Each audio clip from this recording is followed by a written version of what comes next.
One is ready for another exciting race tonight. Tonight we have PeenTrain against Jawsomesauce. Two very good runners. I've seen quite a few PeenTrain VODs and live streams myself. And looks like our runners are getting ready. The countdown has begun. A good Lord Harrison Ford to all our runners.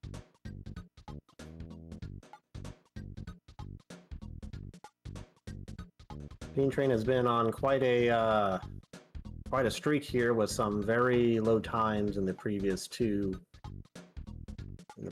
races she has done. So we'll see if she can keep up the streak tonight. And they're off.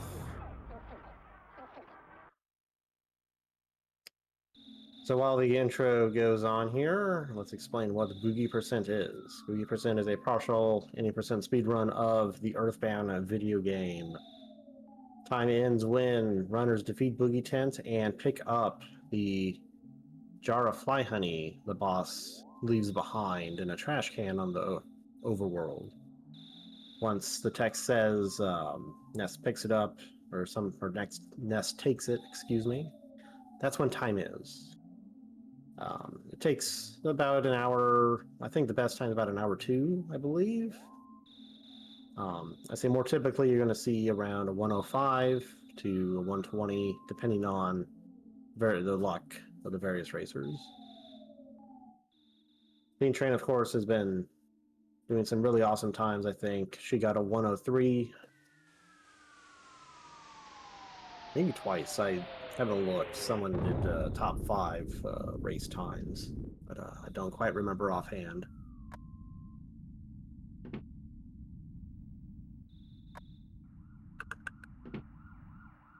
We see both the racers going into Tracy's room to pick up the cracked bat. This is mandatory. You must grab this cracked bat and equip it prior to leaving Ness's house for the second time.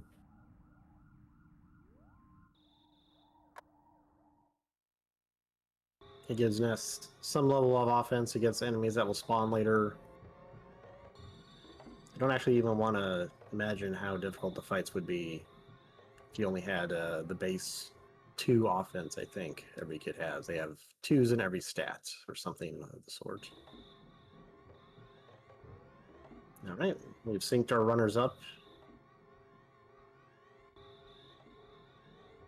Both doing incredibly well. It's not a whole lot can happen here. It's mostly just movement.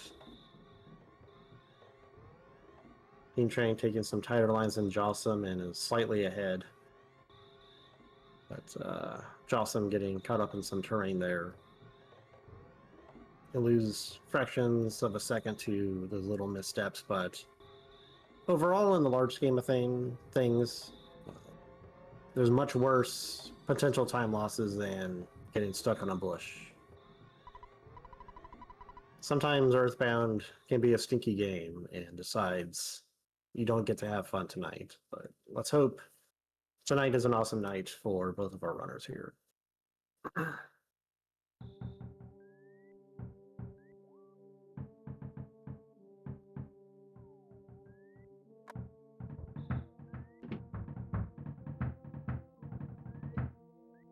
So some runners prefer not to pick up the cracked bat on the first pass through. You do have to pass through that hallway 3 times. Generally speaking, it's better to do it the first or third time because Tracy's in the hallway that second time. And since she moves somewhat randomly, you don't really want to get hung up on the NPC's random movement.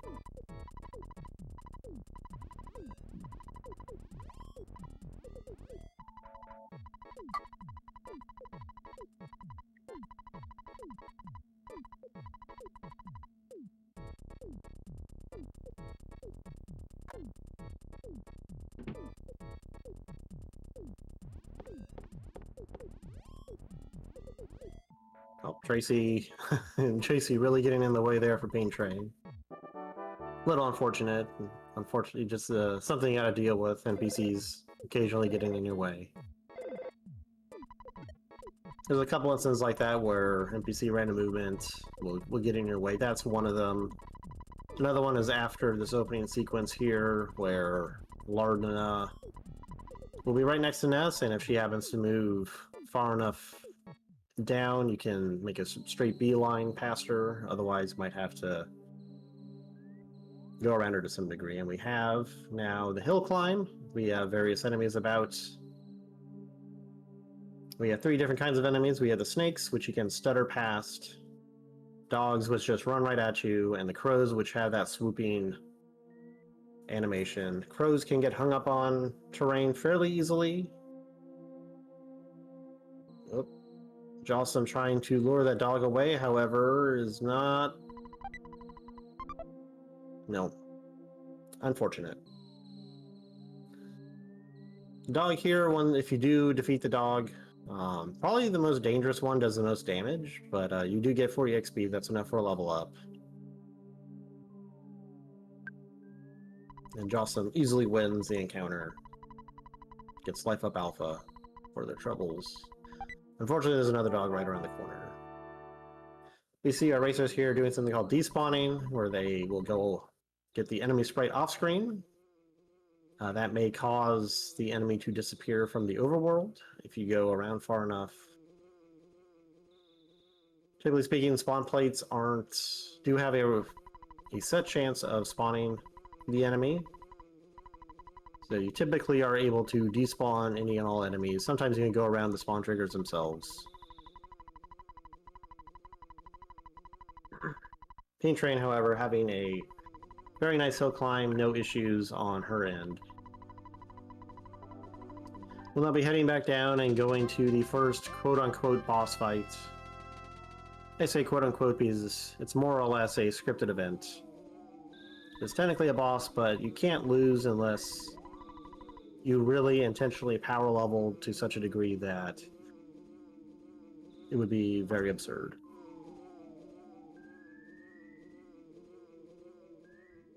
There is some time loss to be had in the boss fight with Starman Jr. coming up.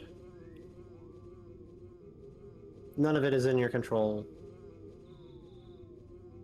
Ideally, what we'd like to see is Starman Jr. do the guard action multiple times, and we would like to see Buzz do a lot of charge attacks. Buzz alternates between Psy Shield, Sigma, and either a standard attack or a hard attack, the charge specifically. Starman Jr. is not guarding. We want to see a freeze because that prints less text. But Starman Jr. does have 2 fire alpha or fire PSIs you can shoot out. So it's a... I don't know if they're all weighted equally or not, but you're more than likely you're going to see fire, so it's always a good time when you do see a freeze or you see a guard. Like that. Unfortunately, Starman Jr. was not taken down, so Buzz will do another round of Psy Shield. But Buzz's next move should be more enough to take out Starman Jr. Overall, an alright fight for PeenTrain. Got some guards, got a freeze.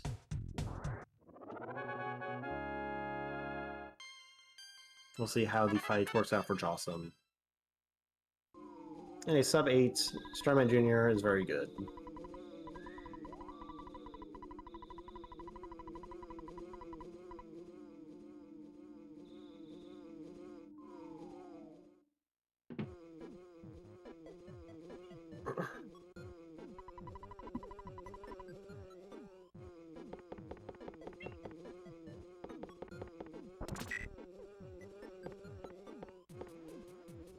Jawsome out of the boss fight is now at level 3.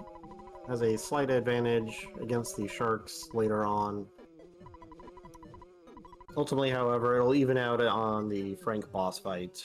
So while it is... So it's only a slight advantage. Yeah, as you can see, Peen having to go around 2 NPCs at that point. Ideally, what we'd like to see is Lorna just kind of get out of the way and can just go straight right. But being able to react to NPC movement like that is hallmark of a great runner.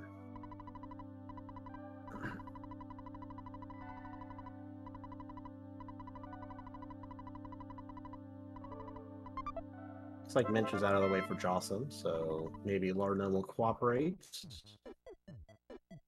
No, does not, and is moving up into the couch.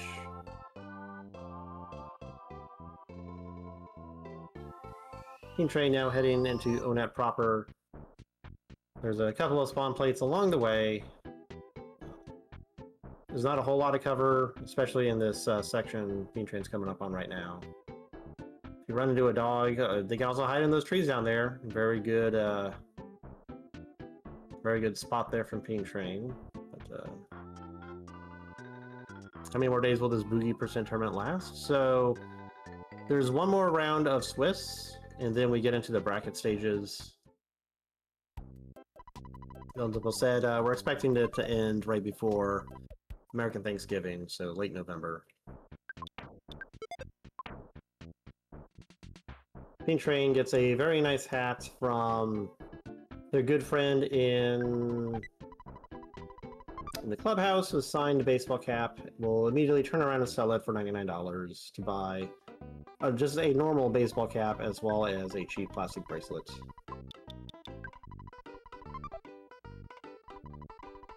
Overall, you get more defense by doing this. The Mr. Baseball Cap is only one defense better than a regular baseball cap. So using the extra funds to buy the cheap bracelet, which is not cheap at all, will get you overall more defense. There's not really any way for you to get the cheap bracelets doing this in a speedrun context without selling the Mr. Baseball Cap.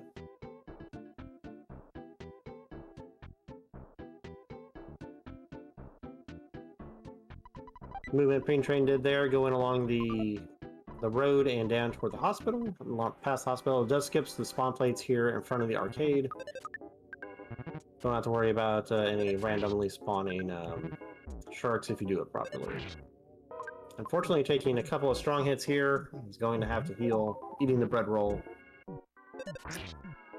Unfortunately, PeenTrain is getting the business here. And we'll see how the fight ends up for Jawsomesauce. Unfortunately, there's a bad spawn right here for Jawsomesauce.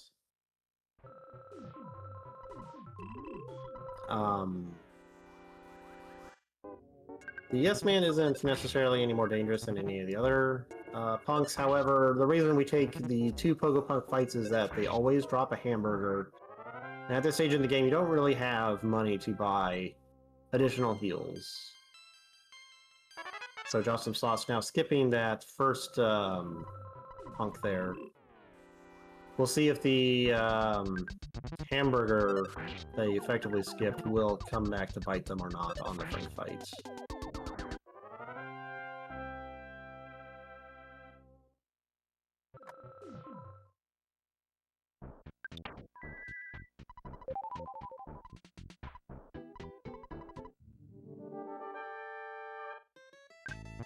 PeenTrain now into the Frank fight. The Frank fight is very dangerous. You must heal after every hit, lest you attempt total defeat.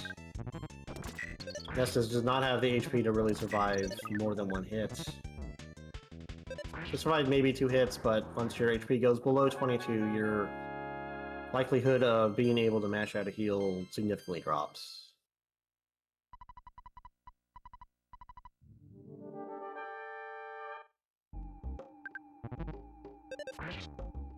We see our runners here prioritizing PSI healing, trying to save on those burgers. Typically after the Frank fights, you will go stock up on burgers, going into the giant step. So the less burgers you have to buy, the better it ends up for you. This second fight PeenTrain is in. The Frankenstein is pretty simple. It always wastes a turn and then hits you either for a weak or strong hit. PeenTrain gets through it, no problem. Also, very nicely, beating Frank gets your PP up to 5, so even if you run out of healing items as well as healing PSI, you do have 1 heal going into the Frankenstein fight. At the very least, I'm not aware of a situation where you don't have that 1 PSI heal. Unless you're overleveled somehow, I think. But both runners making it through. No problems here.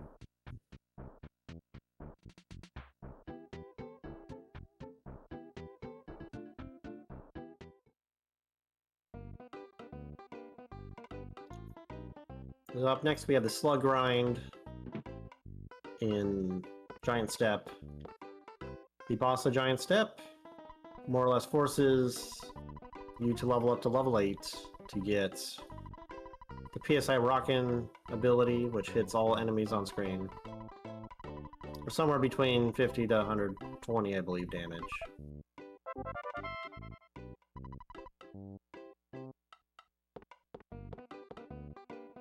So you will need 22 slugs in order to reach that. There are a variety of ways you can do it.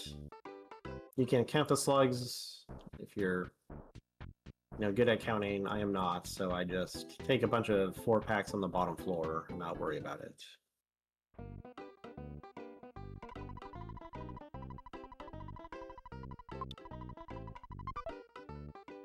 PeenTrain taking out 90 bucks, knowing exactly how many burgers she needs. There's also a very risky strat where you can just not buy burgers here. It is insanely risky to do that. But if you're feeling behind or you're trying to go for a world record or something of the sort, then those are the sorts of risks you need to take. I don't imagine our runners will do that.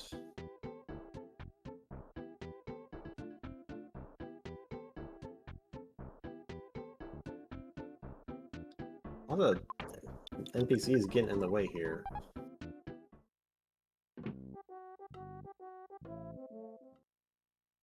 So the slugs can spawn on either of the 3 floors here. You can even get them down here on the very bottom floor at this first section, where that mouse was just about. Say it's pretty uncommon for that to happen. PeenTrain hoping they can get around all these mice, despawn them, and then set up a slug grind down here. To get that mouse right there stuck on the wall, it's a little sketchy, but perhaps it'll work. So, because both rats and slugs can spawn, if the rat's already there, the game can only spawn slugs.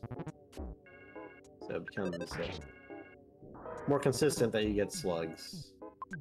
Yeah. Jawsomesauce luckily running into some slugs on the way. Getting these singletons here is actually pretty good. It's quicker than doing a whole fight with 4. I mean, Ness can also miss. Yeah, PeenTrain despawning that rat was in a bit of a sketchy position. I don't blame her.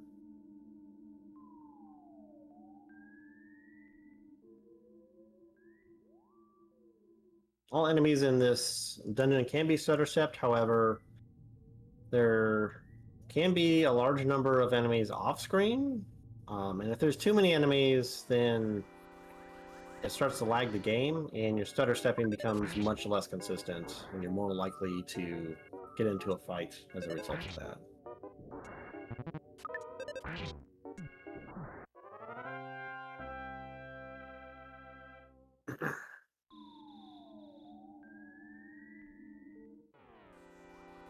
PeenTrain getting very interesting packs of 3 and 2 here.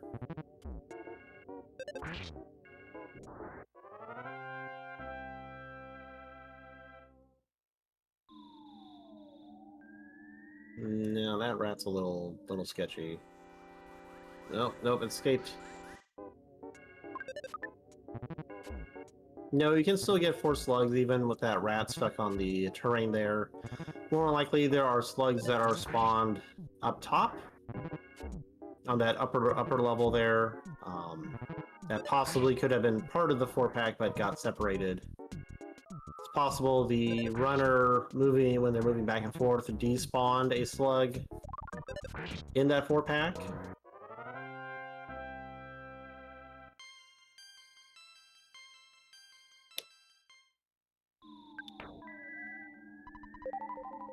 PeenTrain having grinded enough slugs is now heading upwards. There's a fair Starting on the second floor, you can get antoids that have the same overworld sprite as the slugs, but are much more dangerous compared to the attack slug, which only does 4 damage and can waste its turn. The black antoid can heal, it can call for help, it does way more than 4 HP damage. PeenTrain hoping to take this likely big pack of slugs here.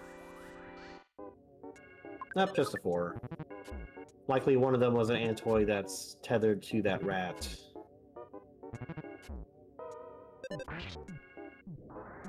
It can be difficult sometimes to tell what is a slug and what is an ant, but can get an intuition on what is what after many playthroughs of experience. Where Jawsomesauce is, that rock on the ground there, that's a good indicator of where you can move back and forth to spawn the slugs on screen.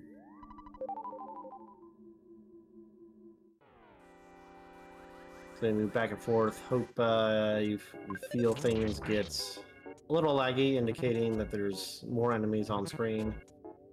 PeenTrain getting a nice 6-pack on the top.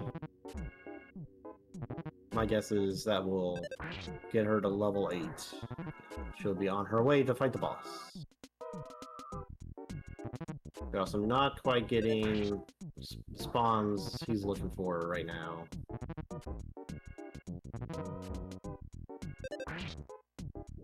Perhaps taking swings a little too widely. Might be a little easier to do back and forth right around that rock there, rather than these wider swings.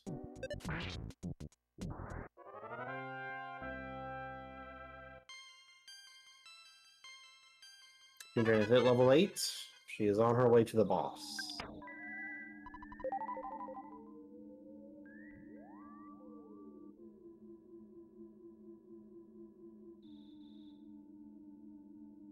Yeah, unfortunately, going deeper on this left side here, you do have a chance to spawn a rat behind you. But Jawsome now going to take his luck to the upper floors.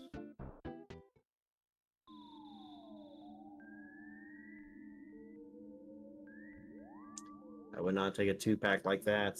Likely ants. Singleton is probably a black ant, and yep. Sometimes they can just be on top of each other and you just don't see it. This can be a fairly dangerous fight if the antoids keep attacking him. Could be in trouble here. And here we have the boss, Titanic Ant. The 2 black antoids here are special, they only use life up.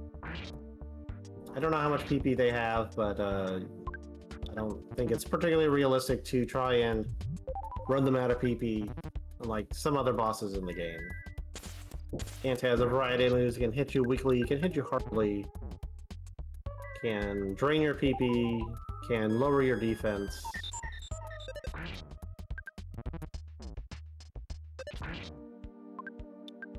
Worst of all, it can smash if you get unlucky.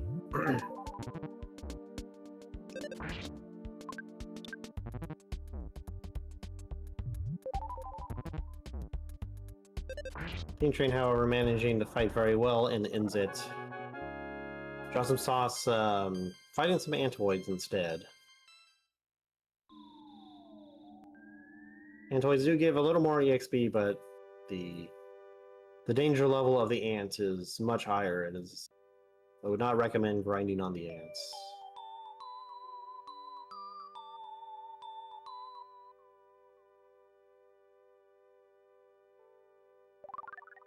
Yep, that's the second one. It could be a slug and an ant. Unfortunately, it's 2 ants. And sometimes nests will just decide that they don't want to hit things today. And now we're reaching the danger zone. Got 3 ants on screen. Next step in PeenTrain's journey is the Cop Gauntlet. They have a good amount of burgers here. They may decide to skip buying more, depending on how she feels about it.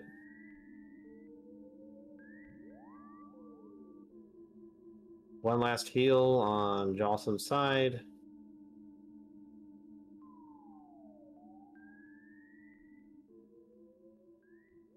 Thankfully, he's been in the fight long enough that it should be fairly easy to run if necessary. Yep, there's a D. And now there's an E. This is... I spent a lot of time in this fight, but I don't know if I'd stick around at this point. It's starting to get risky. Well, maybe...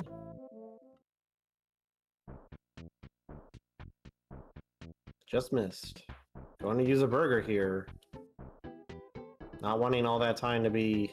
Oh, we got F. Usually you don't see this until, possibly the cultists in Happy Happy Village, but, hopefully we don't get up to, Antoid G here. And we do not. The Antoid army is defeated. 222 experience. That would get them to level 8.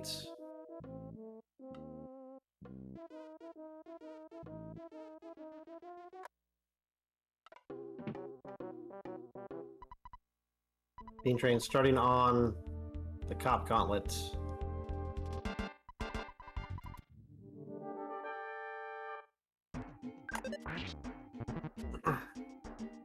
Cops are pretty dangerous. They only attack. They have a weak attack and a strong attack. They can't smash you. They can also drop burgers sometimes.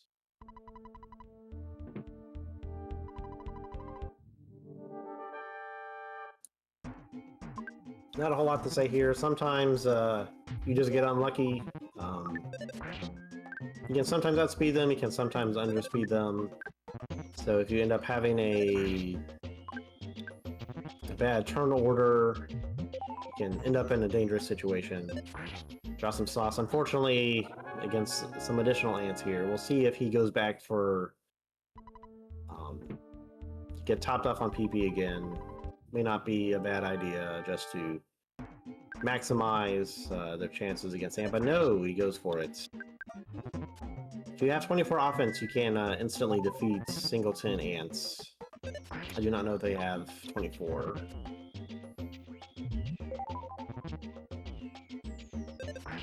Sometimes an ant will spawn on you in the doorway and you have to take the fight, but eventually Jawsome gets through. He's got enough for one rockin' and one heal. Eating a burger. We'll see how it goes. It's a little risky not being at full PP.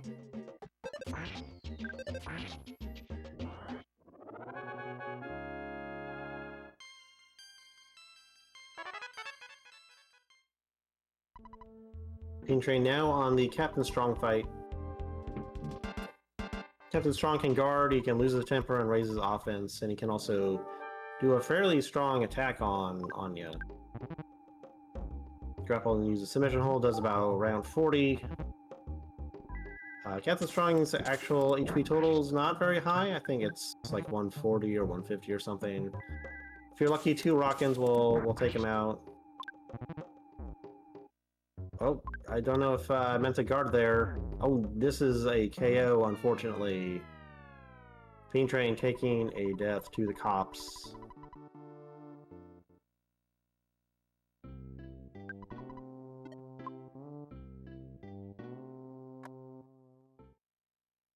Very unfortunate. PeenTrain heading right out the door. Not going to Mom to recover PP. Jawsome, unfortunately, also taking a KO. We're both back at Mom.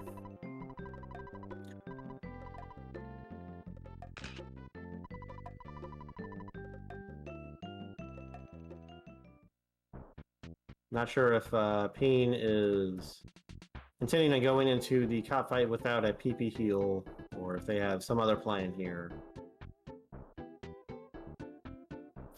Yeah, 2 Rockins can usually take out Strong. You can get bad rolls, however. You can also miss. You can also just get, hit twice and then KO'd. I did not do the math. It was probably pretty close. One bash probably would have done it. PeenTrain taking out all the money now. Taking a save down here at the drugstore.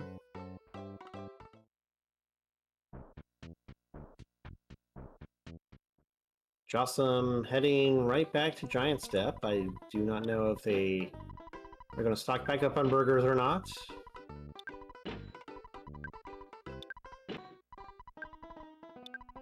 Does not seem like they're going for burgers. Hopefully they have enough on hand to be safe against the ants.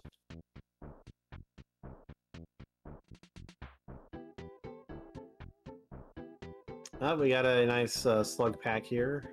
Does seem a little laggy, so you might have trouble getting past the enemies here. Oh, PeenTrain's taking the heal down here. That's smart. I totally forgot Frank is a full heal spot.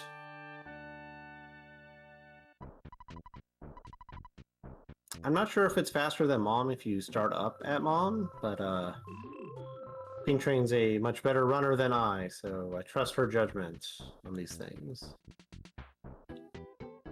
Oh, that didn't get the mouse stuck on that stalactite. Wait, stalagmite.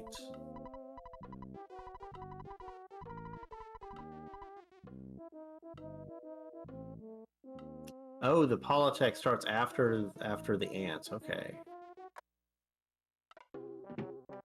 I forgot about that. Unfortunately, too many enemies up here for Jawsome to kind of be able to stutter step past. Yes, good call. I forget that the Poly calls out to you if you stay at the hotel after. I thought it was after you leave Oned, but I am mistaken. Same.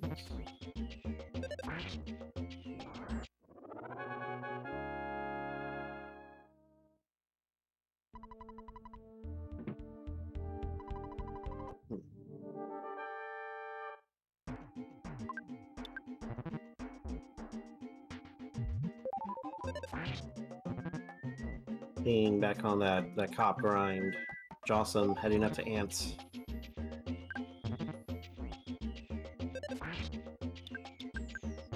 Oop, yep. I don't know, there's 3 right there. 2 in the way. Alright, this one is much better.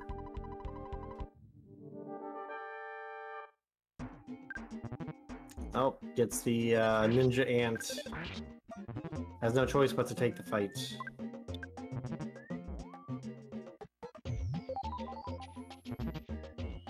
And the unfortunately,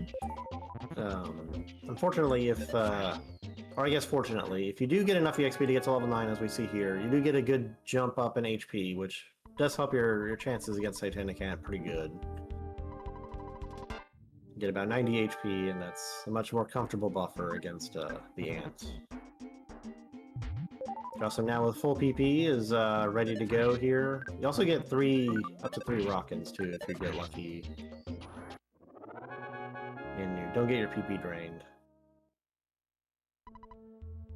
Depending on how you're feeling, you might decide to spend it all on Rockins if you feel like you're getting good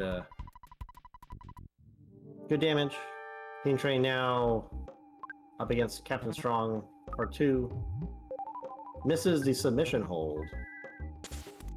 On guard. 77.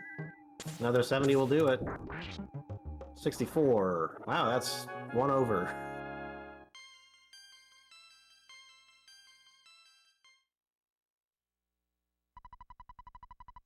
Jawsome using PP. Oh no! I hope they have a. Yep, they have 1 spare burger. Do they? Yes, they eat it in time. I don't think they have any more heals. They're just gonna have to bash out the rest of Ant.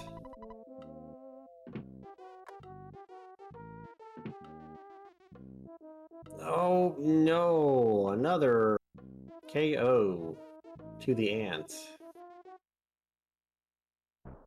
Unfortunately, just not having the burgers on hand, continue healing after running out of PP just did it.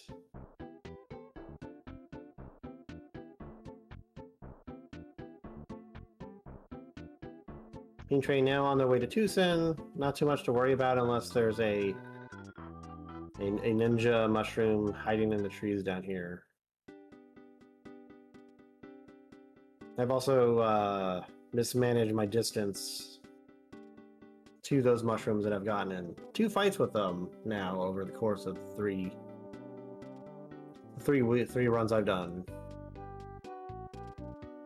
PeenTrain not taking the traditional save at the department store. I wonder if he is going for the bus stop method of the death warp.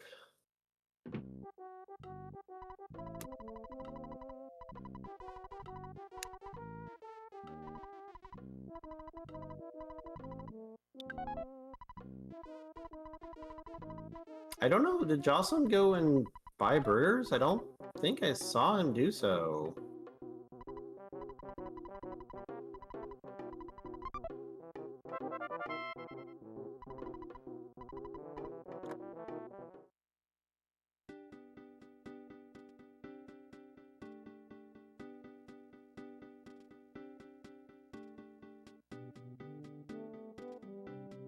PeenTrain not taking any saves at the moment. We'll see what she ultimately ends up doing here after our first visit to PRV to see the lovely UFOs and strange pencil statues they put in our way. Oh, we got a 4-pack of slugs. Yeah, that's a lot of... We got all the enemies upstairs and a 4-pack right there. Thankfully, with the butterfly right outside, you can just rock in this group and not care. Which, I highly recommend doing. You can just pick up the butterfly, heal up from any damage you take. You know, don't have to worry about single bashing everything. And you got a cookie. The Black Antoids can drop cookies. The cookie is not a good healing item. It will not save you against the ant. If you can keep it to give to Apple Kid though. Apple Kid does need some sort of food item. There was a free burger on the way to Tucson, so you don't need to have a spare on hand or buy one even.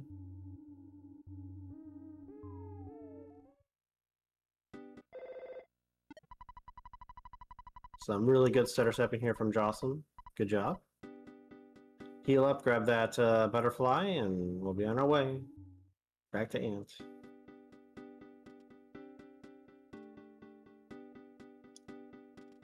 PeenTrain grabbing the butterfly here. This area right here has a fairly high butterfly spawn rate. It's not guaranteed, of course, but after strong, you're probably zeroed out on PP, so you really want, or you really hope to get a butterfly of some sort. PeenTrain looks like they're going to be doing the bus station death warp, so that'll be interesting. I don't know if anybody's done it yet in the tournament thus far. Jawsome now somehow does not have the attack to win against a singleton Antoid, even at level 9. Considering you can get 24 offense at level 8, that feels like their offense might be a little low. Oh, we be bussin' Uko.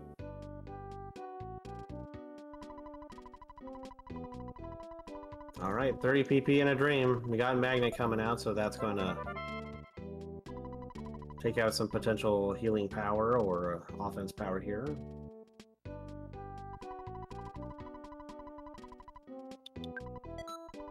PeenTrain grabbing the skip sandwich. The skip sandwich increases your overland movement by 10 seconds. Very helpful. You can outrun enemies you normally can't at your default speed. You can sometimes escape a sticky situation. Taking no fights is better than taking a fight, if you have the option. PRV has very narrow areas.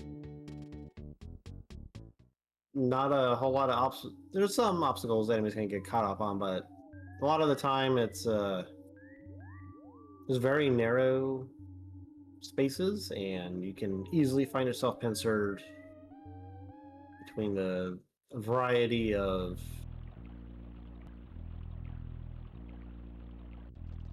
spawn plates that exist here. But Jawsome makes it through with the present burger and just some PP heals, had a very good cooperative ant this time.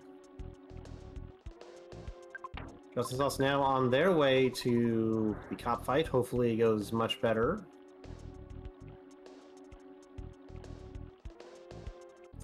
PeenTrain past the butterfly tree. That's one of 3 fairly high spawn points for a magical butterfly to recover PP. He's already hit 1 butterfly, so he's fairly, or she, sorry, keep saying he.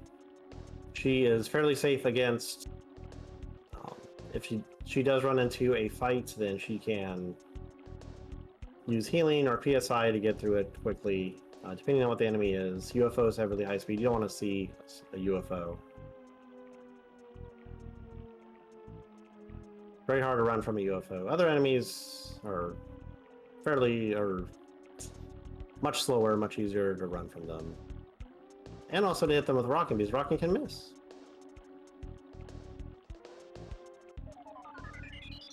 Two butterflies does ensure you're at max PP for the upcoming segment. You really do want as much PP as possible. The cultists, much like the Antoids, can spawn indefinitely, and you don't want to see that happen. Fortunately, PeenTrain now in a rough spot here. We got a diamond that seems to be stuck. PeenTrain going right for the cup of life noodles now. Very interesting. I was wondering if she might do it now or after getting Paula. This obviously is faster than Paula. There's a lot of spawn plates there. It's very easy to get pincered and not a lot of space to maneuver, but PeenTrain makes it through very well done.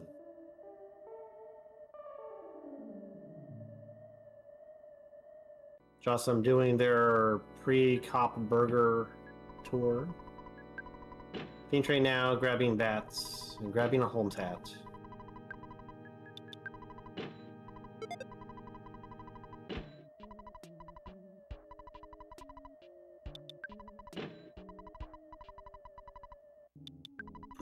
Grabbing some croissant heals for later on the Carpenter fight. While you do want to end at low HP, it can be dangerous to do so if the fight's uncooperative. We've had several deaths to Carpenter trying to remain at low HP for an easier death warp. Croissants heal a good amount. Not ideal if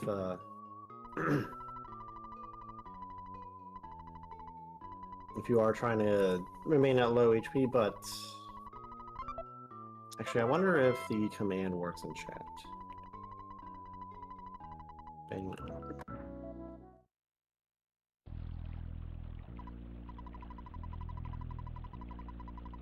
I don't think the item command's working, but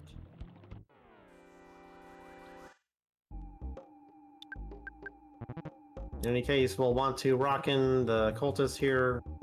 Rockin' can do enough to take him out in 1 hit. Pretty unlikely, but that's why we want to have at least 1 butterfly by this point so we can get 2 Rockins out. You can't run from these guys. Their fight is unrunnable, so you really don't want to run to them in the overworld either.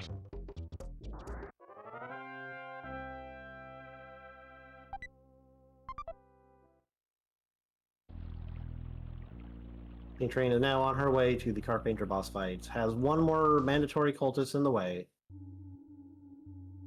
That 1 cultist can get pretty spicy. Unfortunately, we lost our friend the burger.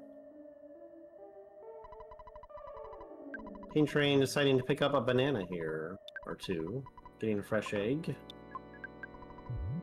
I've noticed a lot of runners will take this fresh egg and eat it to recover from any lost HP from the shack fight.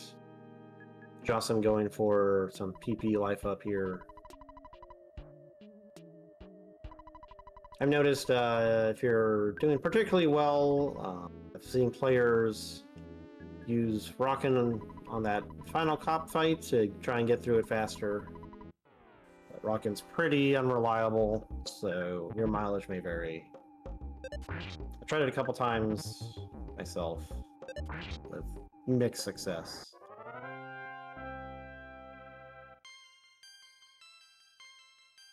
Got some throwing out rockin'. 86, a very good hit. Not to rely on burgers for the rest of the fights, but they've got enough burgers. I think they're in a good position here to close it out. PeenTrain now on her way to Carpenter.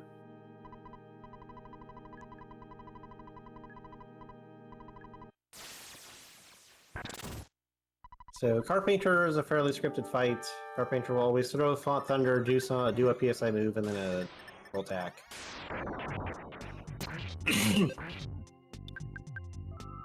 The PSI alternates between Life Up and PSI Shield, so we'll see runners typically use PSI Rockin' starting on turn 2. Try and get that additional damage out to augment the thunder damage, and PeenTrain is through. Nice and easy. We didn't go through a second cycle at all. Well, we got to turn 4, which is the start of cycle 2, but we won, so...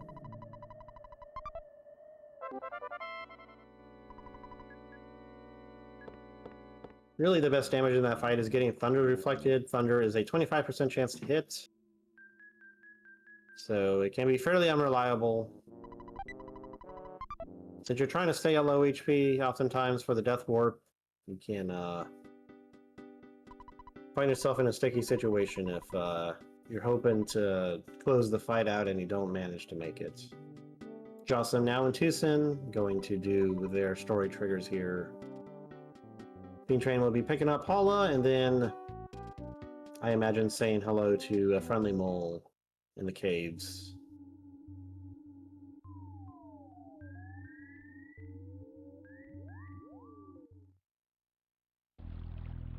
Jawsome doing the more traditional save here at the department store.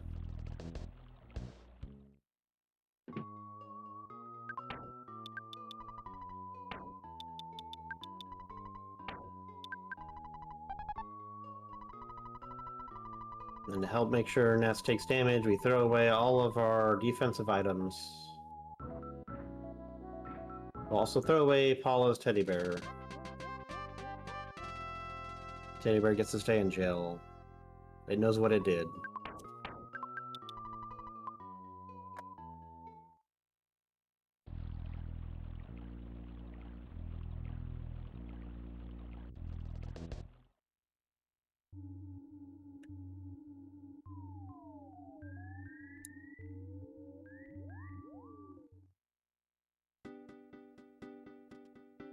We'll see how cooperative the mole is. The mole can be absent-minded, it can confuse itself. It can attack. It can also miss a lot. It seems like that. I don't know, for me it always seems to miss a lot for whatever reason. We'll see what happens. Usually we attack with Paula because Paula, without a weapon, is not going to be doing any damage. As long as she doesn't smash, she will clear the mole's confusion. But we had a pretty quick Death Warp here. PeenTrain will now use the couple life noodles to revive Paula. Paula has to be alive to do the story triggers here in Tucson. But it's more advantageous to be down here at the bus station rather than up at the department store. Without the couple life noodles, you have to go to the hospital to revive Paula for this part. And since you have to come down here to talk with Paula's dad, then go talk with Everdread at the park, and then go to the theater, because the hospital's up above the theater. It's much more convenient to be down here in the lower part of Tucson and just head up north, and vice versa.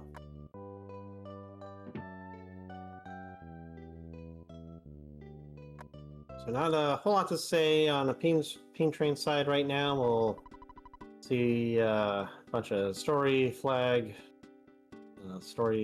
sets and a nice show at the theater. Meanwhile, Jawsome makes his way through PRV Sees the pencil, says, had a nice vacation here, time to head back to Tucson. Manages to not get in any fights. Looked a little sketchy there, but we're good to go.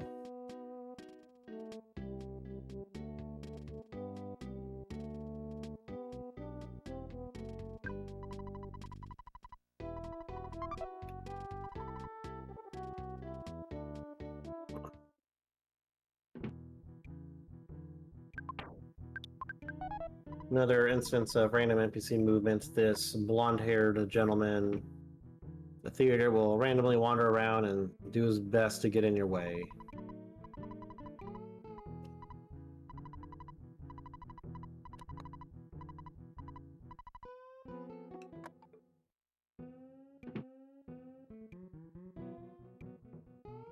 Here we have the first of many bathroom breaks of the run. There's a couple of several-minute cutscenes throughout the run.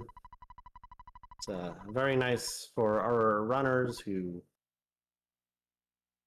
take somewhere, at the very best, slightly under 4 hours to much more than that.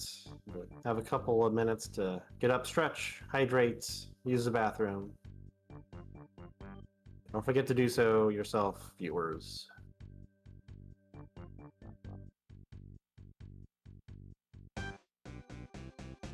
Jawsome now on his way through PRV for real.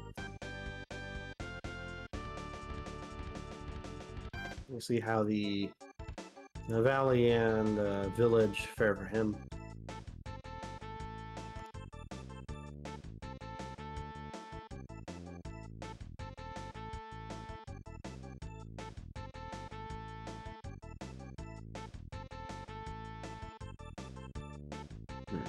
I wonder if going below those trees is any better than going above them.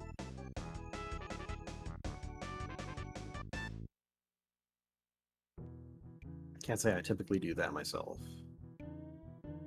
So after being done with one cutscene, PeenTrain will now head outside, talk with the manager for another short cutscene, and then get on the bus for yet another cutscene.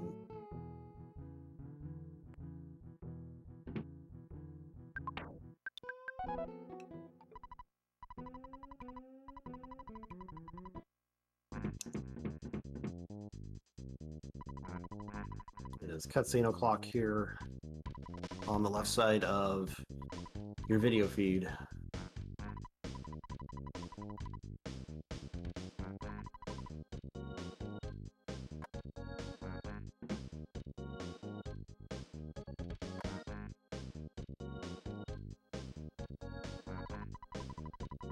So the reason our runners take a weirdly wide take a really wide angle around that coming in and out of the theaters, there's a photo trigger right there in front of the theater. You can get around it with some very tight movements. We don't want our photo taken. It takes too much time. We don't have time to get a photo. We must defeat this evil tent in Threed as quickly as possible. Jawsome managing to get through some precarious spawns there pretty well. Good job. PeenTrain on her way to Threed. Coming up for her is the graveyard segment. It's a fairly short segment, but there can be a lot of spawns. The ghosts are pretty awful.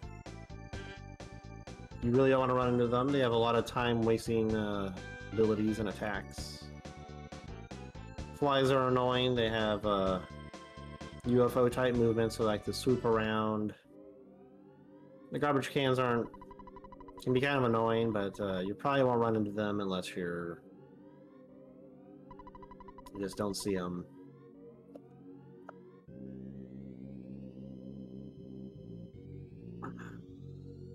So while on a short segment, it can still be pretty dangerous. There's a lot of terrain for enemies to get stuck on, but really all depends on where everything ends up.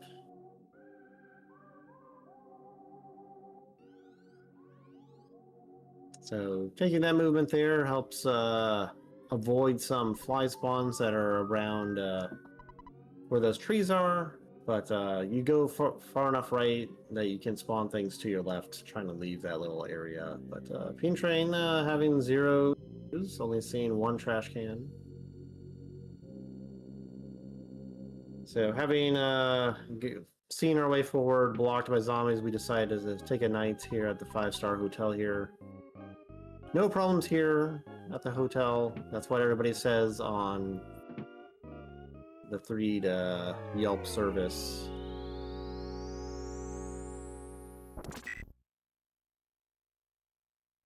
We, of course, are treated as well as anybody could in a 5-star hotel. We get a nice massage.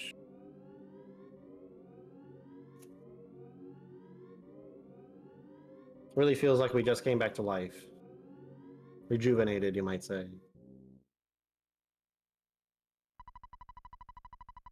Unfortunately, we don't have time to waste here recovering from our intense massage therapy. So we call out to our friend Jeff to save us from our predicament. Jawsome here was in dire straits, but manages to get through the cultists.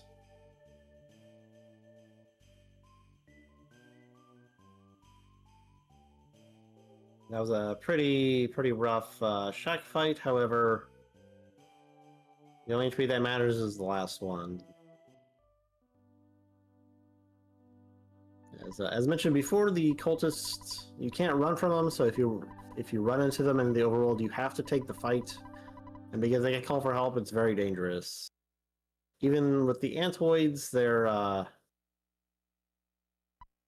you can still run from them if things get really dire.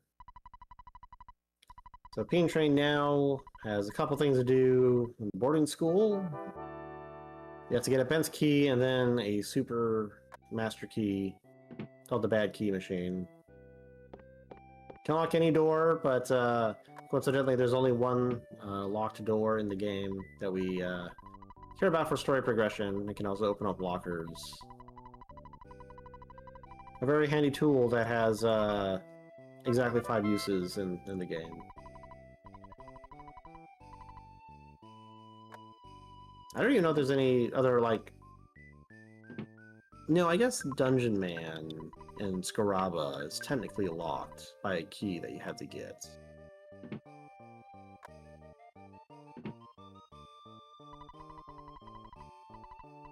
So I guess there is at least a case where there was one other locked door you could conceivably use the bad key machine on that you don't use it on. So using the bad key machine, we'll take 2 items here. We'll take a weapon for Jeff and a defensive item for Jeff. You really want both. Having no defense and no offense is not how you want to play Earthbound. Jawsome now starting on the Mr. Carpenter fight. No luck here, starting off.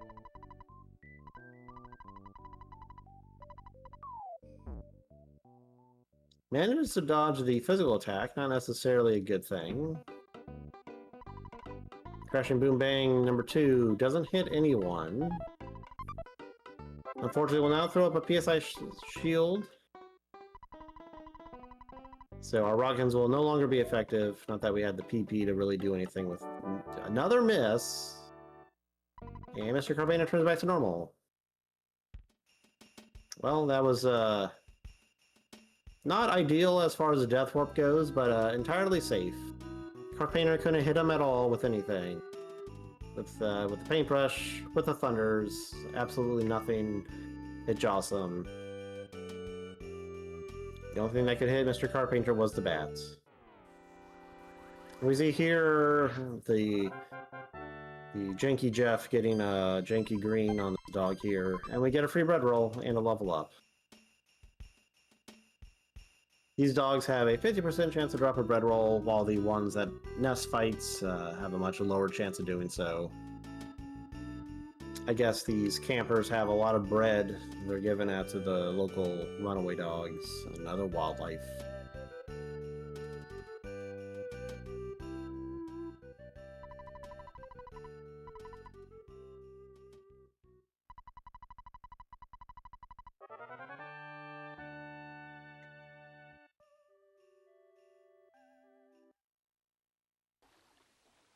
So we're going to see PeenTrain slide off the tent over here on the right. There's a photo trigger that is right below her. But if you slide off the peg there, you can narrowly miss getting hitting the trigger for the photo. You can also go up and around the tent, but that's slower, of course. And get your emotes out for Tessie, the magnificent MS Paint Beast.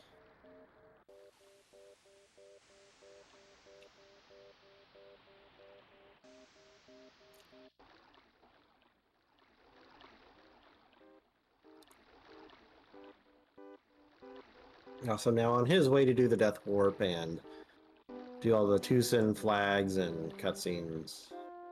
Meanwhile, we have yet another, the third cutscene on PeenTrain's side, the magnificent Tessie, crossing Lake Tessie.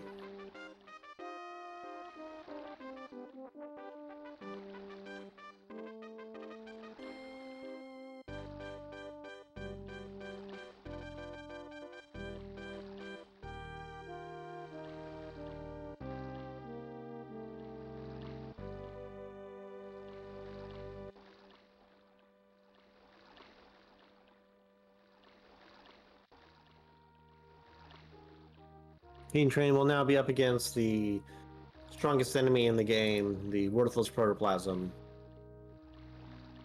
Will we see some first proto skips here? We'll know in just a moment. You can't skip every quote-unquote mandatory fight in here.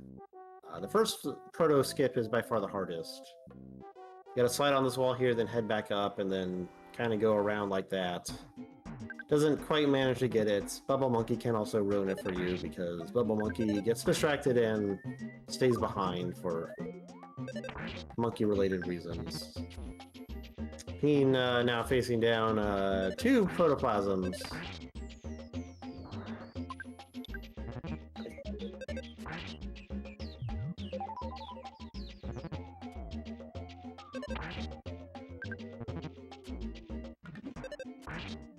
Deciding to take the fight, see it out. You can also run away from the protoplasms. They are not triggered as unrunnable. Meanwhile, Jawsome does the Death Warp. So we'll see Jawsome head up to the hotel, revive Paula, and then head back down to the preschool and etc.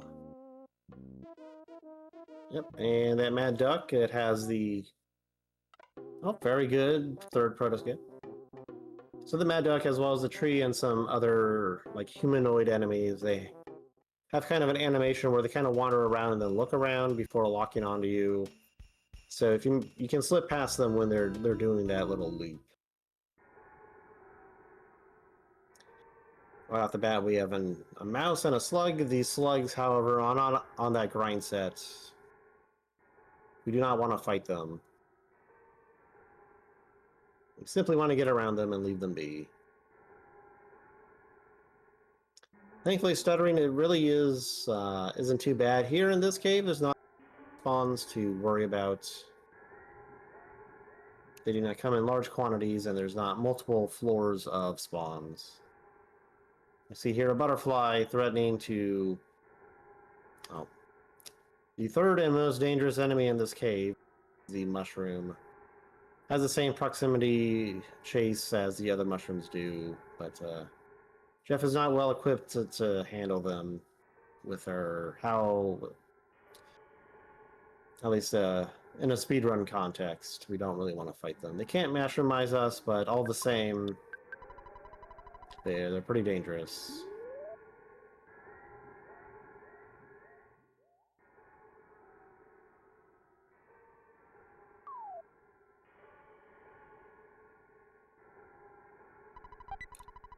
Grabbing this bottle rocket here, a nice backup damage against the tent.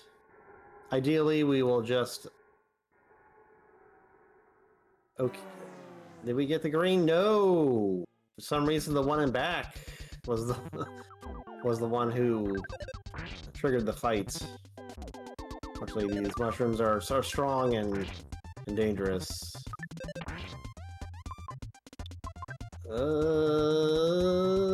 Did 1 HP in a dream.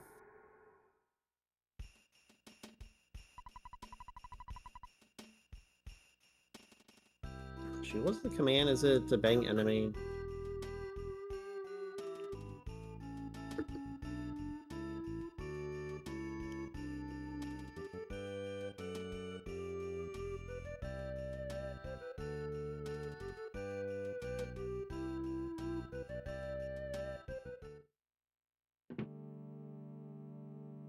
Yeah, that strutting mushroom isn't playing around, as we saw. And hey, we're going to get 2 cutscenes here on screen at the same time. Jeff's talking with his dad, and then we'll use the Skyrunner to head to Threed. It's about 2.5 minutes or so. I think it's like 2:23 technically. I'm sure someone in chat will correct me if I am incorrect.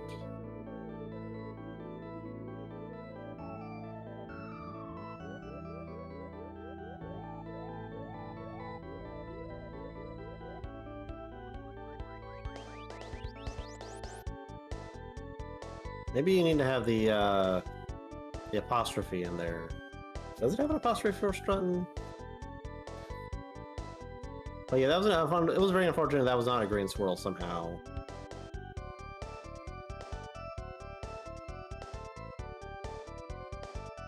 But PeenTrain is not punished.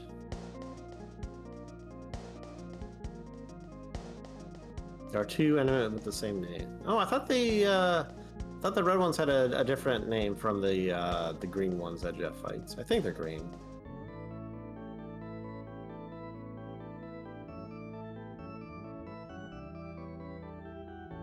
Isn't like Ramblin' and Struttin' or something? Maybe I'm misremembering.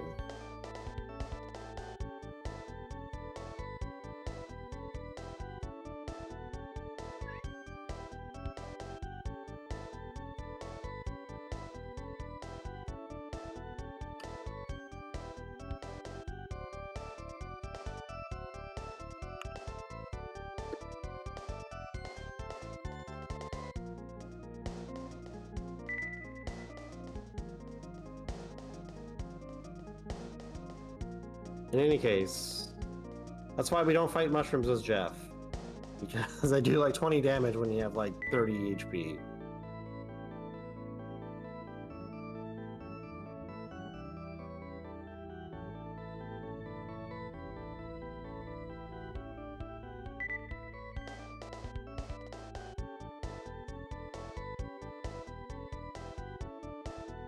So both our runners headed back to Threed, PeenTrain with Jeff and Jawsome with Ness and Paula.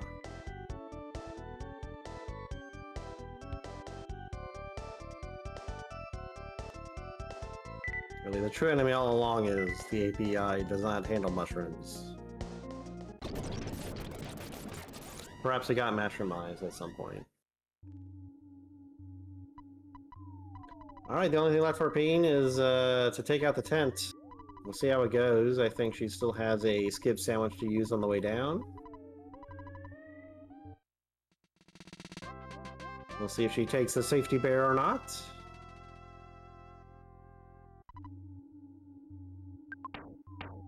And does it get the tech skip?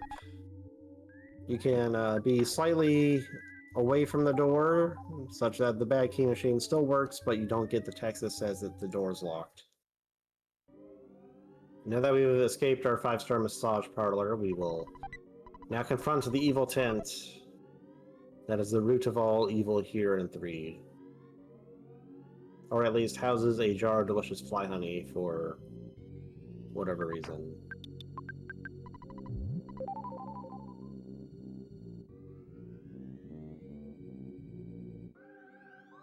Lately, for whatever reason, for me, there's always enemies spawning right around that left side of that road there that causes me to have to swing right much earlier. Unfortunately, going so far right does risk a bunch of enemy spawns on the left, but we get an instant defeat of the tent from the BBR. PeenTrain on her way to victory. Right away.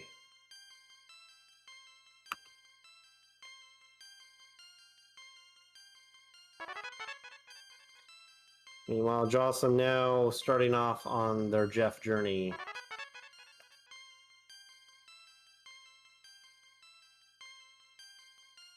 So congratulations to PeenTrain for hard-fought win.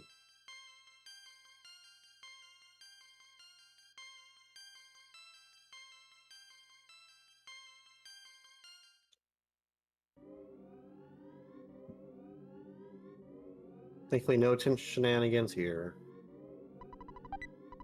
And it still gets a sub 110.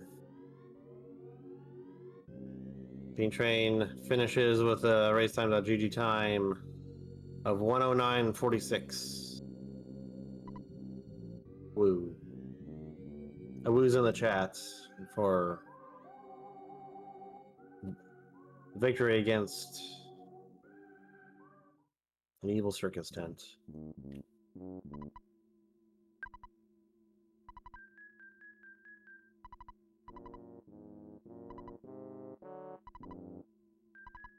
And we have here another classic of the Boogey percent speedrun where you can talk to this corner of the tent and sometimes access junk data.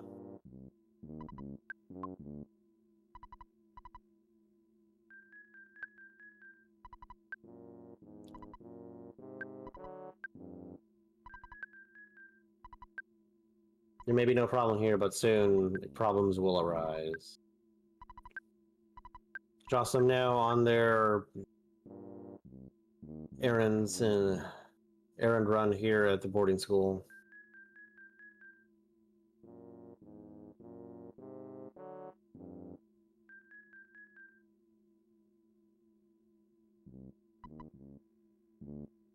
Koa. No problem here, everyone.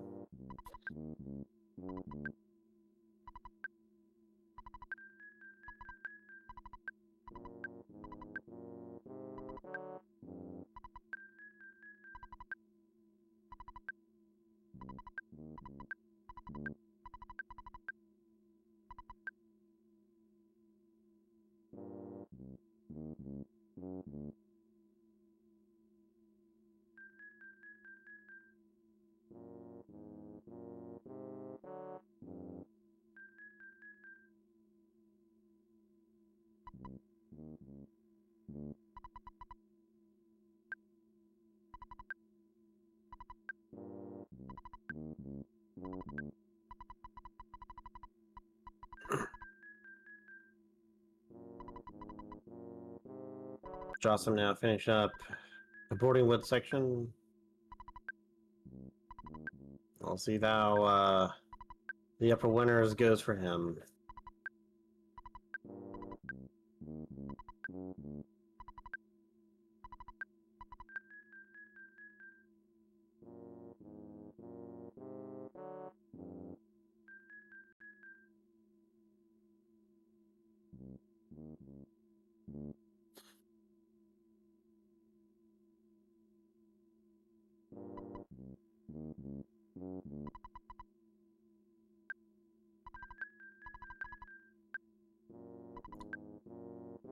Yeah, eventually doing this will crash the game.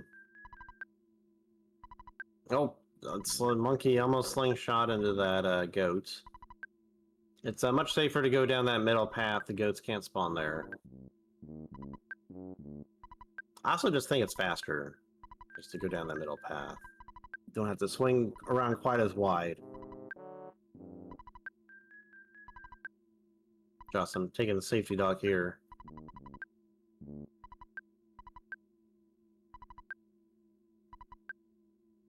This winter section, when I was a kid, I felt was very difficult because I didn't understand you could use the bad key machine to take items from the lockers.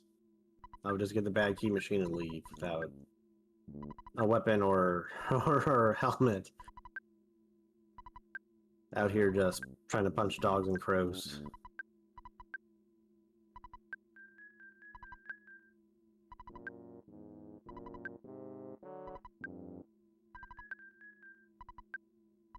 I think I did take all the cookies for food. There's a lot of free heals here in Upper winters though, so it's not too bad.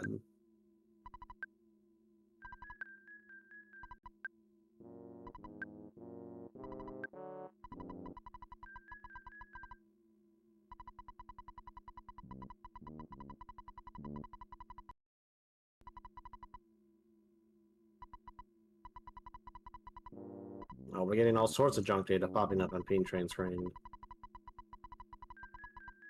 Oh, I saw 25% off. Thank you.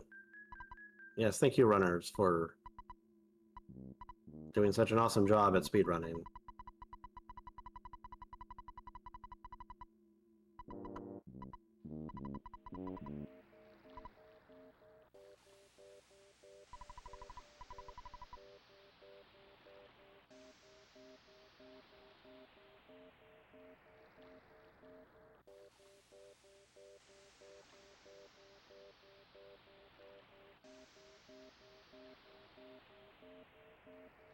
Get your emote out again for Tessie. Now gracing the right side of the screen. Remember to get up, stretch, stay hydrated.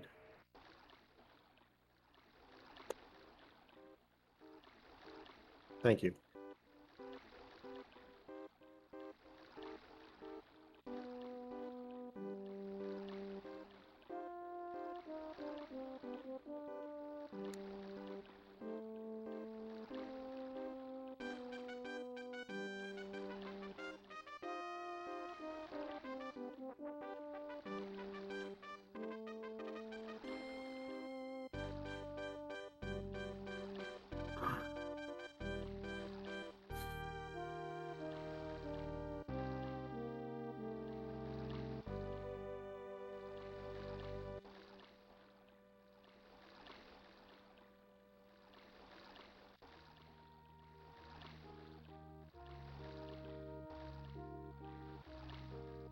Are there other places in the game that behave like Tank Glitch? Well, just today we did have someone in the Discord somehow access the debug room from the main menu. So that might have been due to some loose pins on their console. Loose or otherwise out of place pins.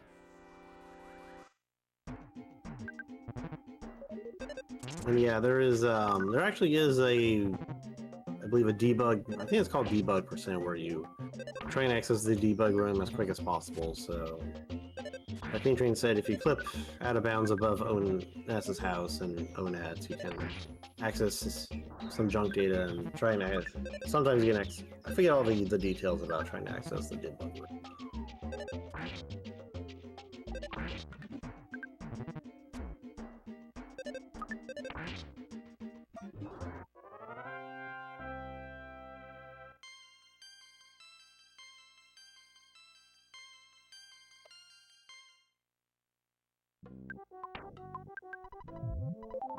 Jawsome managing to defeat the first protoplasm. We'll see how they do against the duck. They may try and lure the duck down here to help facilitate skipping the mad duck. The mad duck, be my nemesis. The duck can actually smash you, and has done so to me twice.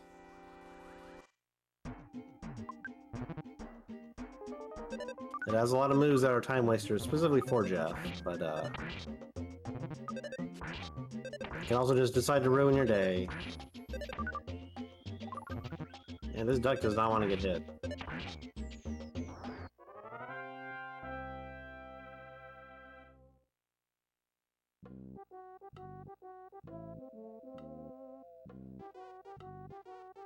And oh no, Monkey! Monkey betraying Jawsome, forcing this third fight with the protoplasm.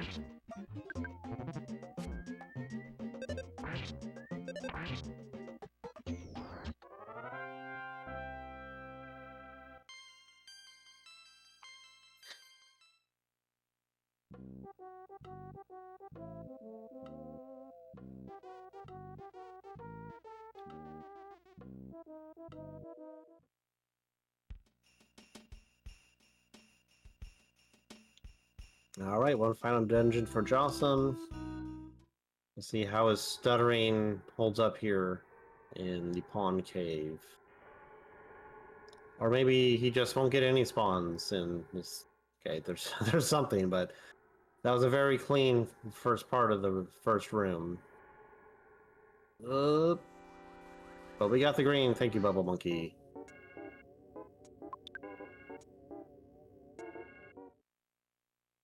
That's a very quick exit.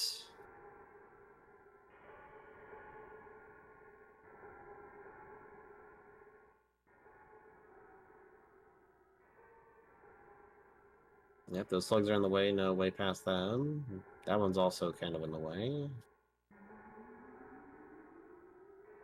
I'm having a pretty good pawn cave so far. Fairly unlikely to have to take any encounters. Should be... Might take a bit, but should be able to despawn everything else in our way.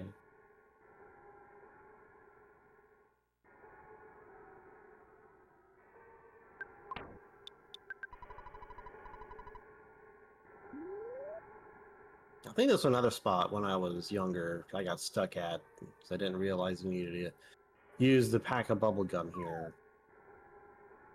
This would have been probably when I rented the game before I eventually did buy it at some point. Back in the old days where there wasn't an internet where you could just find all the information you wanted.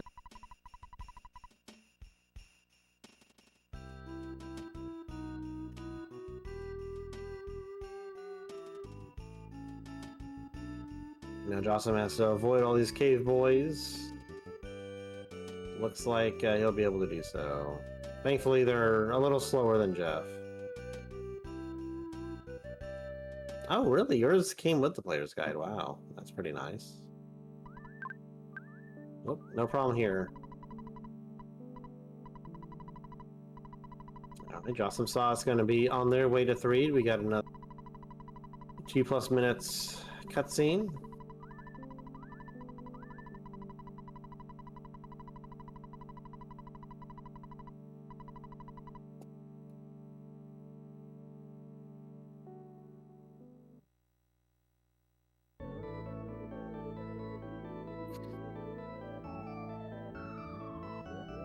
I think one time I rented the game and I selected a save file which for some reason had Buzz in the Cave of the Past.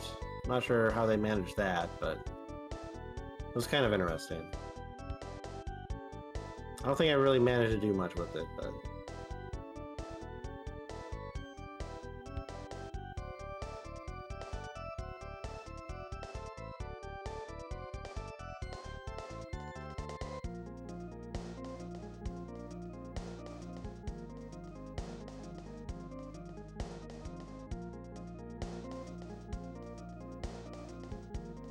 Yeah, Earthbound was very interesting in that it came with its own came with its own guide. I think that was even before the time where, like, you know, game guides or players guides or whatever you wanted to call them were really commonplace too. I think that really picked up kind of after the SNES era. Otherwise, it was like you had like Nintendo Power that would go over stuff sometimes. You might find like a tips and tricks. There also like was the Nintendo like call-in hotline. You could call in and you charged exorbitant amount of money for how to beat a video game.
Jawsome now on their way to fight the tent.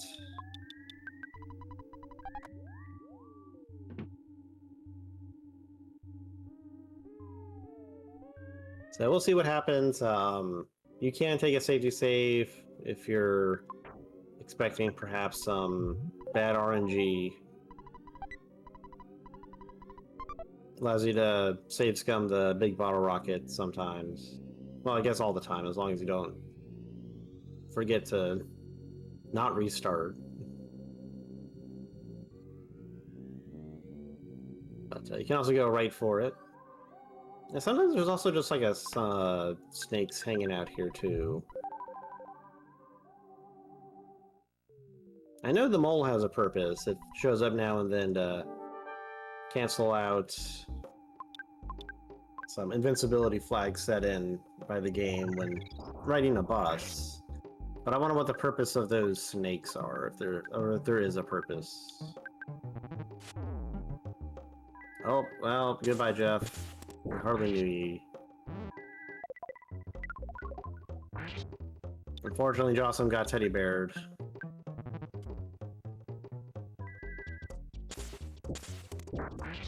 But Rockin' should be able to take it out fairly well.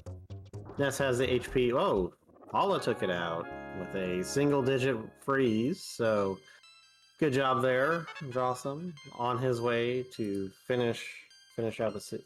Well, I almost said finish out the seed, as if a vanilla run of Earthbound was a seed of some kind.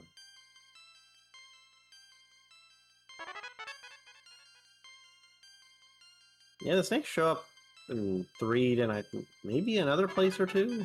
I forget, but I mean, I know they intentionally show up in that cave between PRV and Happy Happy to teach you about insta wins, but. And lo and behold, we have the jar of fly honey. Jawsome finishes second place with a race time.gd time of 1:26:40. So good job to Jawsome for finishing. Thank you, all racers, for a good time tonight, and thank you everyone in chat for keeping me company.